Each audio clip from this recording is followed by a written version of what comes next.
นะโมตัสสะภะคะวะโตอะระหะโตสัมมาสัมพุทธัสสะนะโมตัสสะภะคะวะโตอะระหะโตสัมมาสัมพุทธัสสะนะโมตัสสะภะคะวะโตอะระหะโตสัมมาสัมพุทธัสสะอิติปิโสภะคะวะอะระหังสัมมาสัมพุทโธวิชชาจารณสัมปันโนสุขโตโลกวิทูอนุตตรปุริสธรรมสารทิสัทธาเทวมนุสานังพุทโธภควาติสวากขาโตภควตาธัมโมสันทิติโกอากาลิโกเอหิปัสสิโกโอปัญญิโกปัจจตังเวทิตาโพวินโยหิติสุปฏิปันโนภควโตสาวกสังโฆอุชุปฏิปันโนภควโตสาวกสังโฆยายาปฏิปันโนภควโตสาวกสังโฆสามีจิปฏิปันโนภควโตสาวกสังโฆยะทิทังจัตตาริปุริสยุคานิอาทาปุริสปุคลาเอสะภควโตสาวกสังโฆอาหุนายโยปาหุนายโยทักขินายโยอัญชลีกรณิโยอนุตตรังปุญญาเขตังโลกัสสันติพาหุงสหัสสมปินิมมิตสาวุทานตังครีเมฆลังอุทิตโครสเสนมารังธานาทิธรรมวิธินาชิตวามุนินโทตันเตชะสาปวัตุเตชยมังคลานิมาราติเรกมปิโยจิตสาภราติงโค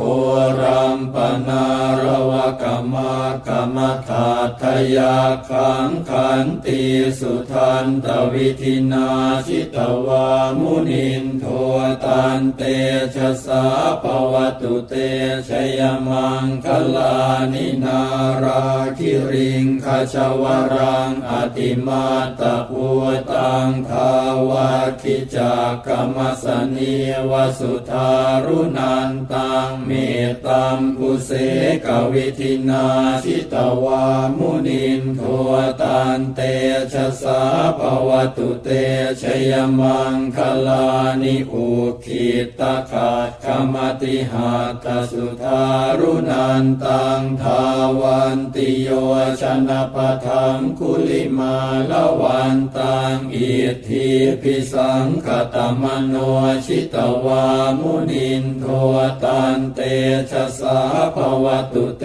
ชยมังคลานิกตวานกาธมุทรังอิวะคาปินิยาจินจายทุทวจนังชนะกายมาเชสันเตนะโสมวิธินาชิตวามุนินโทตันเตชะสาภวตุเตชยมังคลานิสัจจังวิหา ยมติสัจจกวาทะเกตุงวาทาพิโรปิตมนังอติอันทภูตังปัญญาปทีปัชลิโตชิตวามุนินโทตันเตชะสาภวตุเตชยมังคลานินันโทปนันทพุชคังวิพุทังมหิทิงปุตเตนะเทระพุชเคนะธรรมาปยันโตอิทุปเทสวิธินาชิตวามุนินโทตันเตชะสาภวตุเตชยมังคลานิทุกขาหาทิทิพุชเคนะสุทัตถหาทังพระมังวิสุทธิชุติมิตติปกาพิธานังญาณาคเทนะวิธินาชิตวามุนินโทตันเตชะสาภวตุเตชยมังคลานิเอตาปิพุทธชยมังคลาอัตถคาทายโยวาจโนทินาทิเนสรเตมตันทีหิตวานเนกวิวิธานิจุปัตถวานิโมกขังสุขังอธิคมัยยนโรสปัญโยมหาการุณิโกนาโทหิตายาสัพพปานินางปุเรตวาปารมีสัพพะปัตโตสัมโพธิโมตตมังเอเตนะสัจจวัชเชนะโหตุเต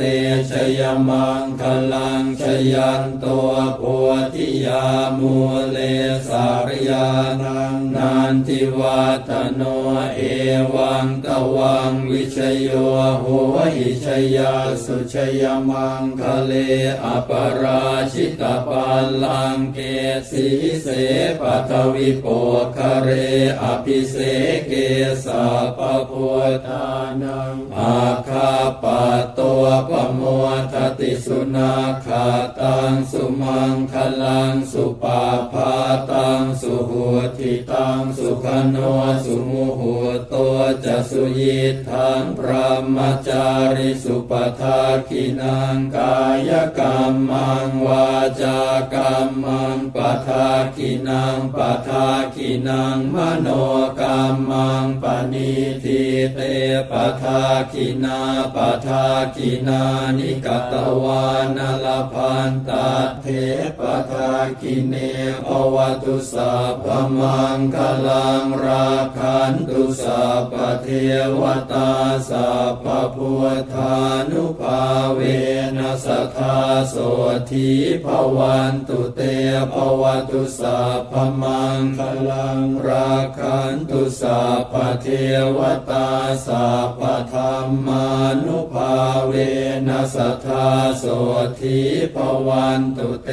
ภวตุสัพพมังคลังราคันตุสัพพเทวตาสัพพสังฆานุภาเวนัสทธาโสธีภวันตุเตอนุตตรังอภิสัมโพธิงสัมพุชิตวาตถาคโตปัทมังยังอเทเสสิธรรมจักังอนุตตรังสัมมาเทวะปวะเตนโตโลเกอัปปติวัตติยังยถาคาตาอุโภอันตาปฏิปัตติจมัตชิมาจตุสวาริยสัจเจสุวิสุทธังญาณทัสสนัง เทสิตังธรรมราเชนะสัมมาสัมโพธิกิตตนังนาเมนะวิสุตังสุตังธรรมจักรปวัตตนังวยากรณปาเทนะสังคีตันตัมภนามเสเอวเมสุตังเอกังสมยังภควาภารณสิยังวิหารติอิสิปตเนมิคทาเยตาตระโคภควาปัญจวัคคีเยภิกขุอามันเตสิทเวเมภิกขเวอันตาปาปชิเตนะนะเสวิตาภายโยจายังกาเมสุกามสุขันลิกานุโยโคหิโนคัมโมปุถุชนิโกอนาริโยอนาตสันหิโตโยจายังอาตกิลมัฏฐานุโยโคทุโคอนาริโยอนาตสันหิโตเอเตเตภิกขเวอุโภอันเตอนุปคัมมมาชิมาปฏิปทาตถาคเตนะอภิสัมพุทธาจากกุกรณียานกรณีอุปสมัยอภิญญายสัมโพธายนิพพานายสังวาตติกตมาจะสาภิกขเวมาชิมาปฏิปทาตถาคเตนะอภิสัมพุทธาจากกุกรณียานกรณีอุปสมัยอภิญญายสัมโพธายนิพพานายสังวาตติอยังเมวะอริโยอาทังคิโกมาโคสัยยทิทังสัมมาทิฏฐิสัมมาสังกัปโปสัมมาวาจาสัมมากัมมันโตสัมมาอาชีวสัมมาวายาโมสัมมาสติสัมมาสมาธิอายังโคสาภิกขเวมาชิมาปฏิปทาตถาคเตนะอภิสัมพุทธาจากขุกรณียานกรณีอุปสมัยอภิญญายสัมโพธายนิพพานายสังวาตติอิทังโคปนะภิกขเวทุกขังอริยสัจจังชาติปิทุกขาชราปิทุกขามรณะปิทุกขังโสกปริเทวทุกขโทมนัสสุปายาสาปิทุกขาอาปิเยหิสัมปโยโคทุกโคปิเยหิวิปโยโคทุกโคยามปิชังนลปฏิตามปิทุกขังสังขิเตนะปัญจุปาทานาขันธาทุกขาอิทังโคปนะภิกขเวทุกขสมุทัยโย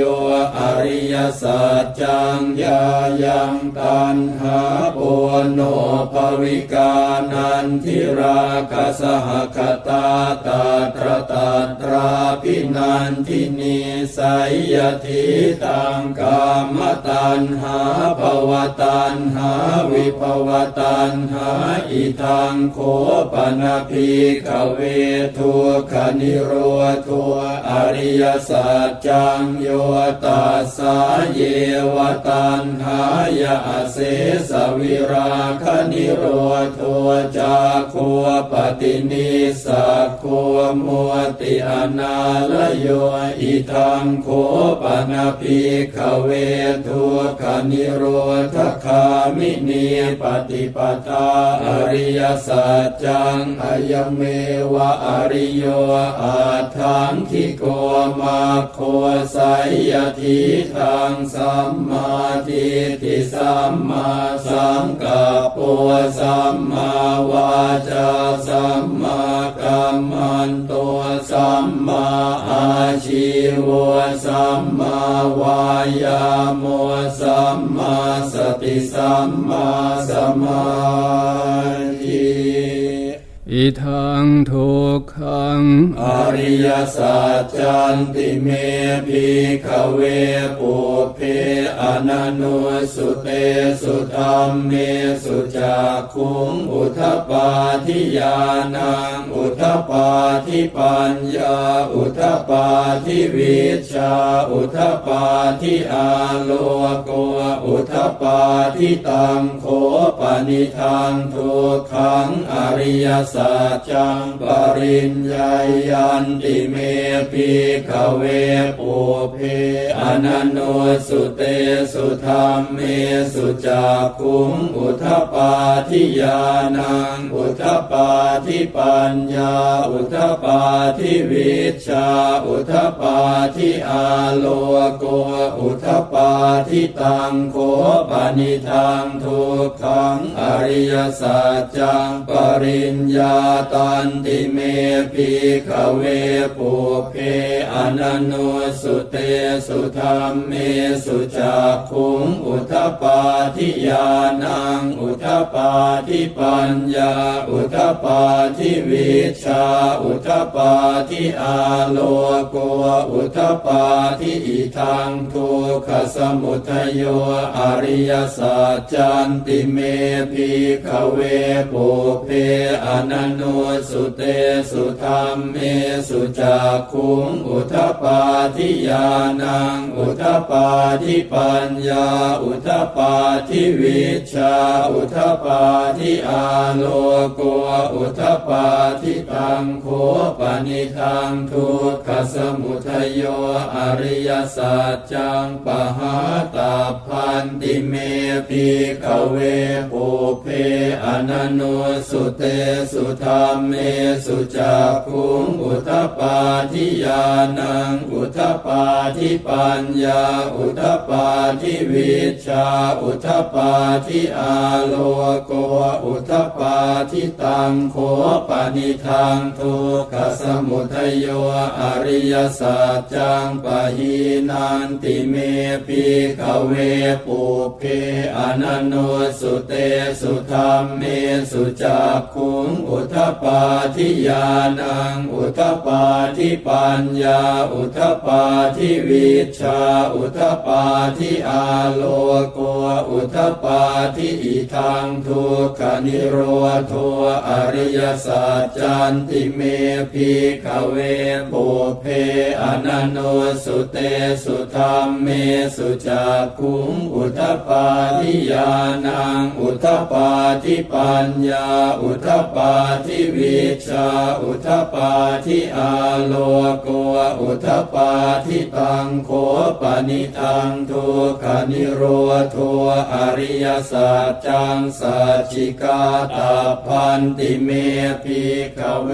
ปุพเพอนันโนสุเตสุธัมเม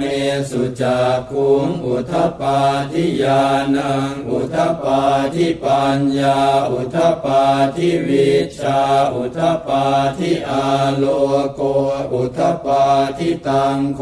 ปนิทังทุกขนิโรธอริยสัจจังสัจจิกตันติเมภิกขเวปุพเพอนันโนสุเตสุธัมเม สุจักขุงอุทธัปปาทิญาณังอุทธัปปาทิปัญญาอุทธัปปาทิวิชชาอุทธัปปาทิอาโลโกอุทธัปปาทิอิทังทุกขนิโรธคามินีปฏิปทาอริยสัจจันติเมภิกขเวปุเพอนันโนสุเตสุธรรมเมสุจักขุงอุทธัปปาทิญาณังอุทธัปปาทิปัญญาอุทธัปปาทิวิชชาอุทธัปปาทิอาโลโกอุทธัปปาทิตังโคปนิทังทุกขนิโรธคามินีปฏิปทาอริยสัจจังภาเวตาพันติเมภิกขเวปุเพอนันโนสุเตสุธรรมเมสุจักขุงอุทธัปปาทิญาณังอุทธัปปาทิปัญญาอุทธัปปาทิวิชชาอุทธัปปาทิอาโลโกอุทธัปปาทิตังโคปนิทังทุกขนิโรธคามินีปฏิปทาอริยสัจจังภาวิตันติเมภิกขเวปุเพอนันโนสุเตสุธรรมเมสุจักขุงอุทธัปปาทิญาณังอุทธัปปาทิปัญญาอุทธัปปาทิวิชชาอุทธัปปาทิอาโลโกอุทธัปปาทิยาวกีวันจะเมภิกขเวอิเมสุจตุสุอริยสัจเจสุเอวันติปริวัตตังภวาทสาการังยถาภูตังญาณทัสสนังนสุวิสุทธังอโหสิเนวตาวาหังภิกขเวสเทวเกโลเกสมาระเกสพรหมเกสัสมณพรหมนิยาปชายสเทวมนุสายอนุตตรังสัมมาสัมโพธิงอภิสัมพุทโธปัจจัญญาสิงยโตจะโคเมภิกขเวอิเมสุจตุสุอริยสัจเจสุเอวันติปริวัตตังทวาทสาการังยถาภูตังญาณทัสสนังสุวิสุทธังอโหสิอัฏฐาหังภิกขเวสเทวเกโลเกสมาระเกสพรหมเกสัสมณพรหมนิยาปชายสเทวมนุสายอนุตตรังสัมมาสัมโพธิงอภิสัมพุทโธปัจจัญญาสิงญาณัญจปนเมธาสนังอุทธัปปาทิอกุปปาเมวิมุตติอายมันติมาชาตินาทิธานิปุนาภวติอิธรรมโวจะภควาอาตมนาปัญจวัคคียาภิกขุภควโตภาสิตังอภินันทุงอิมัสมินจะปนวัยยากรณาสมิงพันยมาเนอายาสมโตโกนทัญญาสวิรชังวีตมลังธรรมจักขุงอุทธัปปาทิยังกินจิสมุทัยธรรมังสัพพันตังนิโรธธรรมันติปวาติเตจะภควตาธรรมจักเกภูมิมาเทวาสัทธมนุสาเวสุงเอตัมภควตาภาราณสิยังอิสิปตเนมิคทาเยอนุตตรังธรรมจักกังปวัติตังอาปฏิวัติยังสมเนนวาพรหมเนนวาเทเวนวามาเรนวาพรหมุนาวาเกณจิวาโลกัสมินเออุมมานังเอวานังสัทธังสุตวาจาตุหาราชิกาเทวาสัทธมนุสาเวสุงจาตุหาราชิ ยิกานังเทวานังสัทธังสุตวาตาวติงสาเทวาสัทธมโนสาเวสุงตาวติงสานังเทวานังสัทธังสุตวายามาเทวาสัทธมโนสาเวสุงยามานังเทวานังสัทธังสุตวาตุสิตาเทวาสัทธมโนสาเวสุงตุสิตานังเทวานังสัทธังสุตวานิมมานรติเทวาสัทธมโนสาเวสุงนิมมานรตินังเทวานังสัทธังสุตวาปรณิมิตวสวัตติเทวาสัทธมโนสาเวสุงปรณิมิตวสวัตตินังเทวานังสัทธังสุตวาพระมกายิกาเทวาสัทธมโนสาเวสุงเอตัมภควตาภารณสิยังอิสิปตเนมิขทาเยอนุตตรังธรรมจักกังปวัตติตังอาปฏิวัติยังสมเนนวาพระมเนนวาเทเวนวามาเรนวาพระมุนาวาเกณจิวาโลกัสมินติ อิติหะเตนะคะเนนะเตนะโมโหเตนะยาวะพระมโลกาสัตโต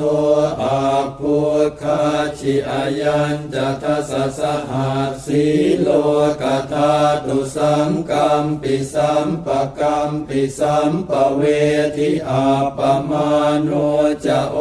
ลาโรโอภาโสโลเกปาตุระโหสิอติกัมเมวะเทวานังเทวานุภาวังอัตถโคภควาอุทานังอุทาเนสิอัญญาสิวัตโพโกนทัญโยอัญญาสิวัตโพโกนทัญโย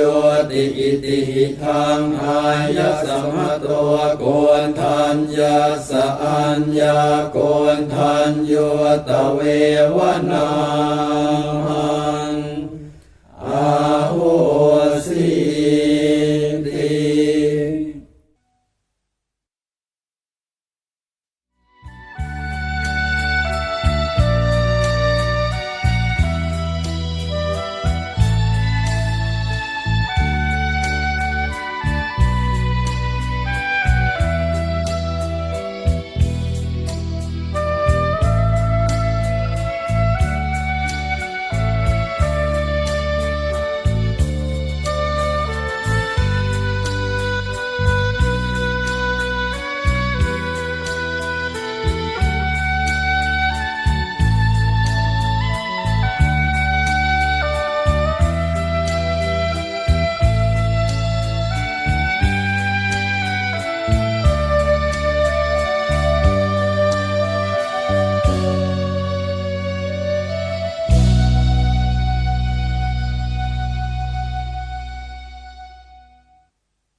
นะโมตัสสะภะคะวะโตอะระหะโตสัมมาสัมพุทธัสสะนะโมตัสสะภะคะวะโตอะระหะโตสัมมาสัมพุทธัสสะนะโมตัสสะภะคะวะโตอะระหะโตสัมมาสัมพุทธัสสะ ติปิโสภะคะวา อะระหังสัมมาสัมพุทโธวิชชาจารณสัมปันโนสุขโตโลกวิทูอนุตตรปุริสธรรมสารทิสัทธาเทวมนุสานังพุทโธภควาติสวากขาโตภควตาธัมโมสันทิติโกอาลิโกเอหิปัสสิโกโอปัญญิโกปัจจตังเวทิตาโพวินโยหิติสุปฏิปันโนภะคะวะโตสาวกสังโฆอุชุปฏิปันโน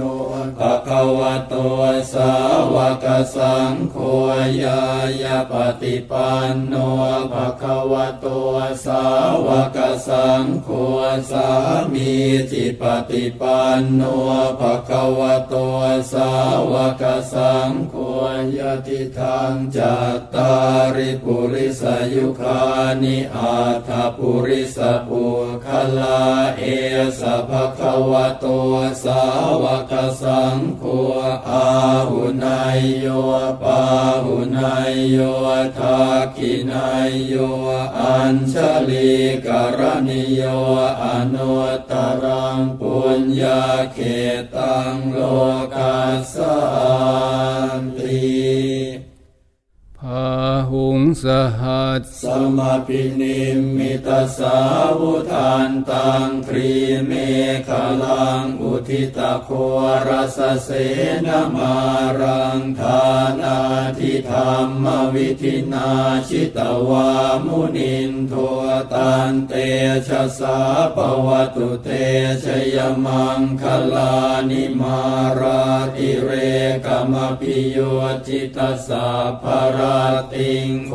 รัมปนารวกมากมถาทยาขังขันติสุทันตวิธินาชิตวามุนินโทตันเตชะสาปวัตุเตชยมังคลานินาราคิริงขชวรังอติมาตภูตังทาวาคิจากกมสนีวสุทารุนันตังเมตตัมปุเสกวิธินาชิตวามุนินโทตันเตชะสาภวตุเตชยมังคลานิอุคิตขาดขมติหาตสุทารุนันตังทาวันติโยชนะปะทังคุลิมาลวันตังอิทธิพิสังคตมโน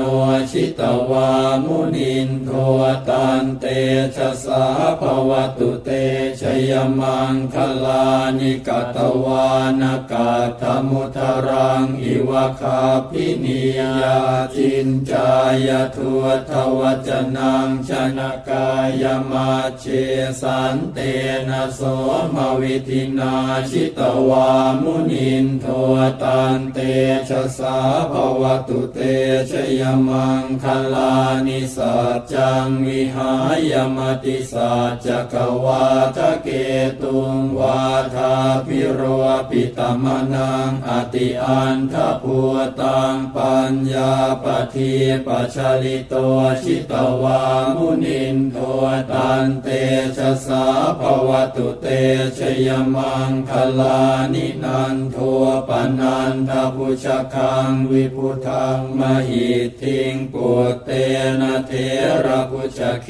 นะธรรมาปยันโตอิทุปเทสวิธินาชิตวามุนินโทตันเตชะสาภวตุเตชยมังคลานิทุกขาหาทิทิพุชเค นะสุทัตถะหาทังพระมังวิสุทธิชุติมิตติปกาภิธานังญาณาคเทนะวิธินาชิตวามุนินโทตันเตชะสาภวตุเตชยมังคลานิเอตาปิพุทธชยมังคลาอัตถคาทายโยวาจโนทินาทิเนสรเตมตันทีหิตวานเนกวิวิธานิจุปัตถวานิโมกขังสุขังอธิคมัยยนโรสปัญโยมหาการุณิโกนาโทหิตายาสัพพปานินางปุเรตวาปารมีสัพพะปัตโตสัมโพธิโมตตมังเอเตนะสัจจวัชเชนะโหตุเตชยมังคลังชยันโตโพธิยามูเลสารยานังนันทิวัตโนเอวังตวังวิชโยโหหิชยาสุชยมังคะเลอปราชิตปัลลังเกสีเสปัทวิโปคะเรอภิเสเกสะปะโพธานังอาคาปะโตปะโมทติสุนาคาตังสุมังคลังสุปาภาตังสุโหติตังสุขโนสุมุโหโตจะสุยิทังพระมจาริสุปทาคินังกายกรรมังวาจากรรมังปทาคินังปทาคินังมโนกรรมังปณิทิเตปทาคินาปทาคินานิกตวานลพันตเทปทาคิเนภวตุสัพพมังคลังราคันตุสัพพเทวตาสัพพพุทธานุภาเวนัสทธาโสธีภวันตุเตภวตุสัพพมังคลังราคันตุสัพพเทวตาสัพพธรรมานุภาเวนัสทธาโสธีภวันตุเตภวตุสัพพมังคลังราคันตุสัพพเทวตาสัพพสังฆานุภาเวนัสทธาโสธีภวันตุเตอนุตตรังอภิสัมโพธิงสัมพุชิตวาตถาคโตปัทมังยังอเทเสสิธรรมจักังอนุตตรังสัมมาเทวะปวะเตนโตโลเกอัปปติวัตติยังยะถาคาตาอุโภอันตาปฏิปัตติจมัตชิมาจตุสวาริยสัจเจสุวิสุทธังญาณทัสสนังเทสิตังธรรมราเชนะสัมมาสัมโพธิกิตตนังนาเมนะวิสุตังสุตังธรรมจักรปวัตตนังวยากรณปาเทนะสังคีตันตัมภนามเสเอวเมสุตังเอกังสมยังภะคะวะภาราณสิยัง วิหารติอิสิปตเนมิคทายเยตาตระโคภะคะวาปัญจวัคคีเยภิกขุอามันเตสิทเวเมภิกขเวอันตาปาปชิเตนะนะเสวิตาภายโยจายังกาเมสุกามสุขัลลิกานุโยโคหิโนคัมโมปุถุชนิโกอนาริโยอนาตสันติโตโยจายังอาตกิลมัฏฐานุโยโคทุโคอนาริโยอนาตสันติโตเอเตเตภิกขเวอุปอันเตอนุปคัมมมาชิมาปฏิปทาตถาคเตนะอภิสัมพุทธาจากขุกรณียานกรณีอุปสมัยอภิญญายสัมโพธายนิพพานายสังวาตติกตมาจะสาภิกขเวมาชิมาปฏิปทาตถาคเตนะอภิสัมพุทธาจากขุกรณียานกรณีอุปสมัยอภิญญายสัมโพธายนิพพานายสังวาตติอายเมวะอริโยอาทังคิโกมาโคสัยยทิทังสัมมาทิฏฐิสัมมาสังกัปโปสัมมาวาจาสัมมากัมมันโตสัมมาอาชีวสัมมาวายาโมสัมมาสติสัมมาสมาธิอายังโคสาภิกขเวมาชิมาปฏิปทาตถาคเต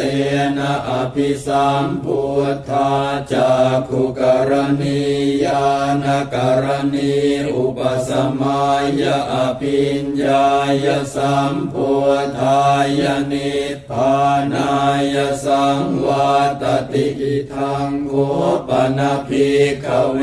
ทุกขังอริยสัจจังชาติปิทุกขาชราปิทุกขามรณะปิทุกขังโสกปริเทวทุกขโทมนัสสุปายาสาปิทุกขาอาปิเยหิสัมปโยโคทุกโคปิเยหิวิปโยโคทุกโคยามปิชังนลปฏิตามปิทุกขังสังขิเตนะปัญจุปาทานขันธาทุกขาอิทังโคปนะภิกขเวทุกขสมุทัยโยอริยสัจจังยายังตัณหาปุโนภวิกานันทิราคะสหคตาตาตระตาตราปินันทินิสัยยทิตังกามตัณหาภวตัณหาวิภวตัณหาอิทังโคปนะภิกขเวทุกขนิโรธอริยสัจจังโยตัสสะเยวตัณหายะเสสวิราคะนิโรธจาโคปฏินิสักโคมุติอนาลโยอิทังโคปนะภิกขเวทุกขนิโรธคามินีปฏิปทาอริยสัจจังอายเมวะอริโยอาทังคิโกมาโคสัยยทิทังสัมมาทิฏฐิสัมมาสังกัปโปสัมมาวาจาสัมมากัมมันโตสัมมาอาชีวสัมมาวายาโมสัมมาสติสัมมาสมาธิ อ อิทังทุกขังอริยสัจจันติเมภิกขเวปุเพอนันโนสุเตสุธัมเมสุจักขุงอุทปปาทิญาณังอุทปปาทิปัญญาอุทปปาทิวิชชาอุทปปาทิอาโลโกอุทปปาทิตังโขปนิทังทุกขังอริยสัจจังปริญญายันติเมภิกขเวปุเพอนันโนสุเตสุธัมเมสุจักขุงอุทปปาทิญาณังอุทปปาทิปัญญาอุทปปาทิวิชชาอุทปปาทิอาโลโกอุทปปาทิตังโขปนิทังทุกขังอริยสัจจังปริญญาตันติเมภิกขเวปุเพอนันโนสุเตสุธัมเมสุจักขุงอุทปปาทิญาณังอุทปปาทิปัญญาอุทปปาทิวิชชาอุทปปาทิอาโลโกอุทปปาทิอิทังทุกขสมุทัยโยอริยสัจจันติเมภิกขเวปุเพอนันโนสุเตสุธัมเมสุจักขุงอุทปปาทิญาณังอุทปปาทิปัญญาอุทปปาทิวิชชาอุทปปาทิอาโลโกอุทปปาทิตังโขปนิทังทุกขสมุทัยโยอริยสัจจังปหาตาพันติเมภิกขเวปุเพอนันโนสุเตสุธัมเมสุจักขุงอุทปปาทิญาณังอุทปปาทิปัญญาอุทปปาทิวิชชาอุทปปาทิอาโลโกอุทปปาทิตังโขปนิทังทุกขสมุทัยโยอริยสัจจังปหีนันติเมภิกขเวปุเพอนันโนสุเตสุธัมเมสุจักขุงอุทปปาทิญาณังอุทปปาทิปัญญาอุทปปาทิวิชชาอุทปปาทิอาโลโกอุทปปาทิอิทังทุกขนิโรธโทอริยสัจจันติเมภิกขเวปุเพอนันโนสุเตสุธัมเมสุจักขุงอุทปปาทิญาณังอุทปปาทิปัญญาอุทปปาทิวิชชาอุทปปาทิอาโลโกอุทปปาทิตังโขปนิทังทุกขนิโรธโทอริยสัจจังสัจจิกาตาพันติเมภิกขเวปุเพอนันโนสุเตสุธัมเมสุจักขุงอุทปปาทิญาณังอุทปปาทิปัญญาอุทปปาทิวิชชาอุทปปาทิอาโลโกอุทปปาทิตังโขปนิทังทุกขนิโรธโทอริยสัจจังสัจจิกตันติเมภิกขเวปุเพอนันโนสุเตสุธัมเมสุจักขุงอุทปปาทิญาณังอุทปปาทิปัญญาอุทปปาทิวิชชาอุทปปาทิอาโลโกอุทปปาทิอิทังทุกขนิโรธคามินีปฏิปทาอริยสัจจันติเมภิกขเวปุเพอนันโนสุเตสุธัมเมสุจักขุงอุทปปาทิญาณังอุทปปาทิปัญญาอุทปปาทิวิชชาอุทปปาทิอาโลโกอุทปปาทิตังโขปนิทังทุกขนิโรธคามินีปฏิปทาอริยสัจจังภาเวตาพันติเมภิกขเวปุเพอนันโนสุเตสุธัม มเมสุจักขุงอุทธปาทิญาณังอุทธปาทิปัญญาอุทธปาทิวิชชาอุทธปาทิอาโลโกอุทธปาทิตังโคปนิทังทุกขนิโรธคามินีปฏิปทาอริยสัจจังภาวิตันติเมภิกขเวปุพเพอนันโนสุเตสุธรรมเมสุจักขุงอุทธปาทิญาณังอุทธปาทิปัญญาอุทธปาทิวิชชาอุทธปาทิอาโลโกอุทธปาทิยาวกีวันจะเมภิกขเวอิเมสุจตุสุอริยสัจเจสุเอวันติปริวัตตังทวาทสาการังยถาภูตังญาณทัสสนังนสุวิสุทธังอโหสิเนวตาวาหังภิกขเว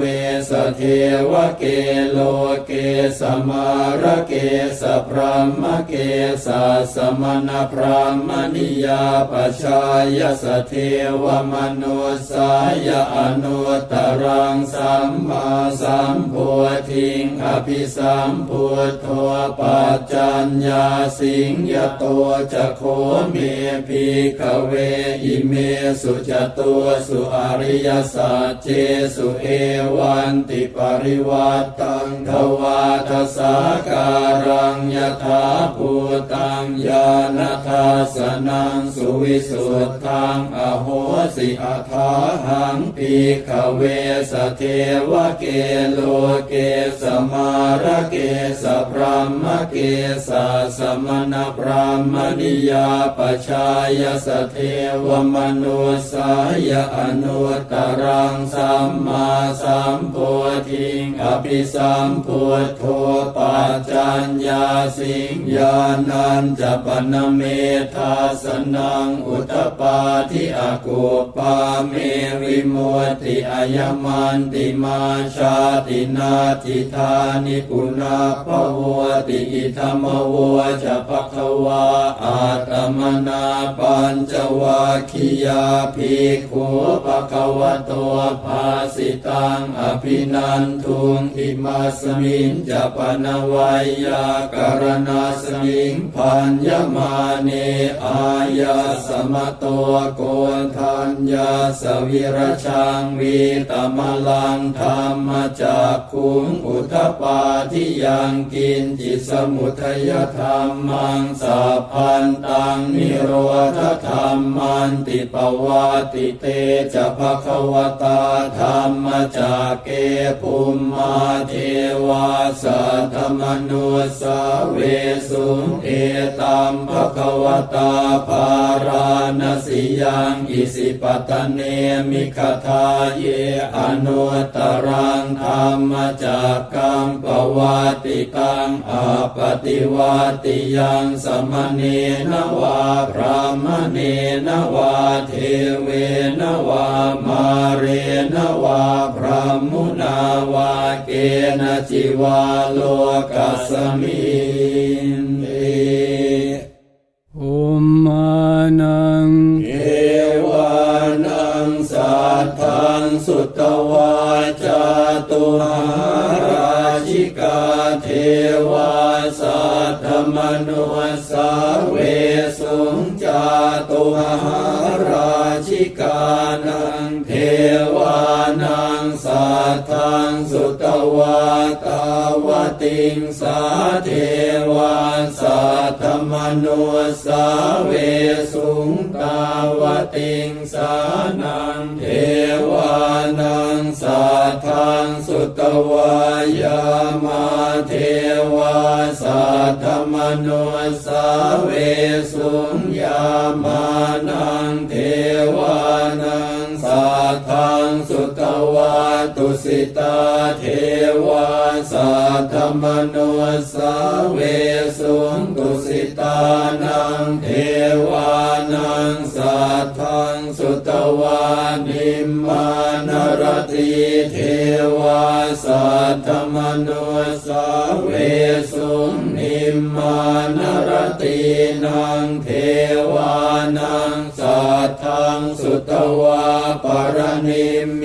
วสวัตติเทวาสัตธมโนสาเวสุปรณิมมิตวสวัตตินังเทวานังสัทธังสุตวะพรหมกายิกาเทวาสัทธมโนสาเวสุเอตัมภควตาภารานสิยังอิสิปตเนมิขทาเยอนุตตรังธรรมจักกังปวัตติตังอาปฏิวัติยังสมเนนวาพรหมเนนวาเทเวนวามาเรนวาพรหมุนาวาเกณจิวาโลกัสมิติ อิติหะเตนะ นะคะเนนะเตนะโมโหเตนะยาวะพรหมโลกาสัตโตอาภูคาชิอายัญจะทัสสะหัสสีโลกธาตุสัมกัมปิสัมปกัมปิสัมปเวทิอาปมาโนจะโอลาโรโอภาโสโลเกปาตุระโหสิอติกัมเมวะเทวานังเทวานุภาวังอัตถโคภควาอุทานังอุทาเนสิอัญญาสิวัตโพโกนทัญโยอัญญาสิวัตโพโกนทัญโยติอิติหิทังอายะสัมมโตโกนทัญญาสอัญญาโกนทัญโยตเววนา